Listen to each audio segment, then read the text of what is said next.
Fala aí galera, beleza? Boa tarde. Hoje nós vamos falar sobre alguns efeitos que a gente pode dar aos textos, né? Acrescentando a eles marcas de oralidade. A gente já havia falado sobre isso, né, na aula online, sobre as marcas de oralidade. E eu havia falado também nas videoaulas, né? O que seriam essas marcas de oralidade? Então, como a gente pode perceber, né, a escrita, quando a gente escreve, né, a gente tem mais cuidado em obedecer as regras gramaticais. Isso também vai depender muito do gênero, né? Se você tiver um gênero, né, que peça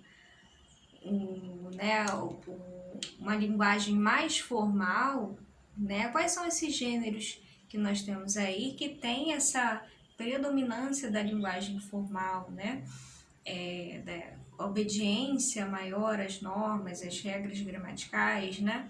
Você pode encontrar na redação escolar, nos textos dissertativos, nos textos argumentativos, em notícias, em algumas notícias, né? A gente sabe que pelo caráter sério, né, por aquilo que a notícia pode apresentar, né, de seriedade, né, também tem a ver com essa questão da, do nível, né, da formalidade ou da informalidade, né. E aí vai depender também do veículo, do jornal, né, que vai enunciar essas notícias, né? Então, redação escolar, notícia, textos científicos, artigos científicos, relatórios, né? Todos esses textos, né? Esses gêneros textuais vão apresentar uma linguagem mais formal, né? Na escrita. Agora, outros gêneros, né, como por exemplo, você pode encontrar nas crônicas, você pode encontrar nos contos, você pode encontrar em algumas narrativas, né, como por exemplo um diálogo travado entre personagens, e aí você vai reproduzir essa fala, você não vai reproduzir uma fala da mesma forma que a gente escreve. A gente não fala da mesma forma que a gente escreve. Nós temos, né, na nossa fala, na nossa oralidade, marcas que são, né, como é que eu posso dizer, né, que são próprias da fala, né, da nossa, esses vícios de linguagem que nós temos também são próprios, são característicos da fala, as gírias, algumas expressões que nós utilizamos. Imagine se a gente fosse reproduzir fielmente, né, aquilo que a pessoa fala, né, fielmente, por escrito. Você teria uma série de... Se você reproduzir a minha fala, por exemplo, teria uma série de né, pra... E aí a gente tem o aí, eu uso muito aí, então, nossa, nós utilizamos muito essas palavras. Aí na hora de escrever, como é que a gente vai escrever então, aí, né? Tantas e tantas vezes. O texto ele vai ficar um pouco massivo, né? Um pouco assim, chato de ler, né? Porque é diferente a oralidade, é diferente na escrita. Mas você pode dar proximidade às duas, mas com uma intencionalidade, querendo reproduzir a fala nos discursos escritos, nos textos escritos. Então, lá na página 70, você vai encontrar, né, esse assunto sobre marcas de oralidade, lá na página 70 do livro de vocês, de português. Você vai encontrar um texto falando sobre o aeroporto de Zurique. Tem um texto aí, E aí ele começa assim, Suíça, 4 de fevereiro. Né? Não sabemos qual é o ano, mas dá pra gente saber pela fonte lá embaixo que se trata do ano de 2004. A gente não sabe se no próprio texto é esse ano mesmo, né? Suíça, 4 de fevereiro. Diário. Diário. Se você pensasse, estaria pensando, ué, o que nós estamos fazendo na Suíça? Eu explico. É que a Índia fica muito longe, mas muito longe, longe para burro do Brasil. Acho que nem dá para o avião voar direto, do Rio até lá. Ele ia ficar sem gasolina no meio do caminho e cair numa floresta da África, onde moram os grandes mamíferos, elefantes, girafas, tigres e por aí vai. Então dá pra gente perceber que é um trecho de um diário. Ele já começa a falar, né, a se reportar, a se retratar com esse diário, né, diário, né, esse vocativo diário, diário, se você pensasse, né, e aí ele começa e logo abaixo tem um sinalzinho indicando que foi um trecho do texto retirado, né, que existe mais coisa por aí, né? Bom, há no texto, né, algumas expressões que são utilizadas por esse locutor, né, por essa pessoa que escreveu esse diário, né, essa pessoa que está falando no diário, como por exemplo, o você tem também longe pra burro, longe pra burro.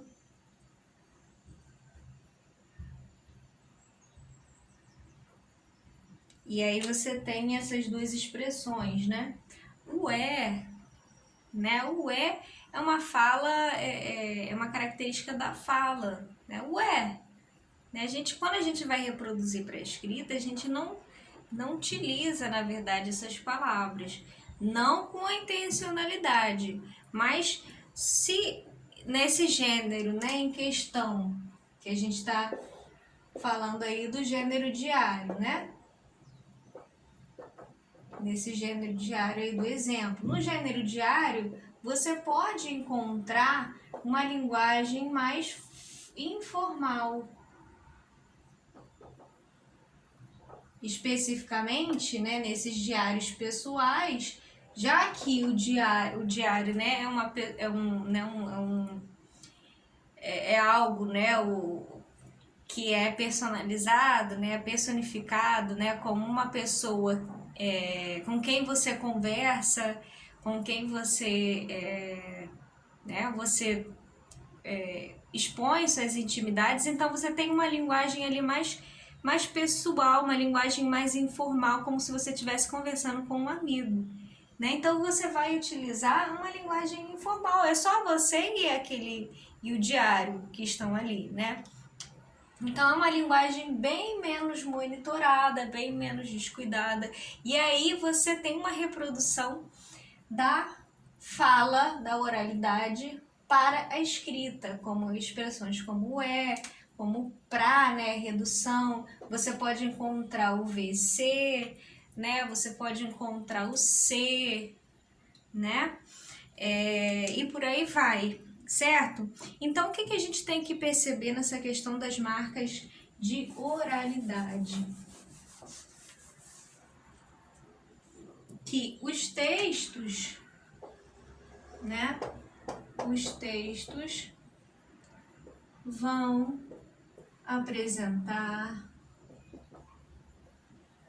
marcas de oralidade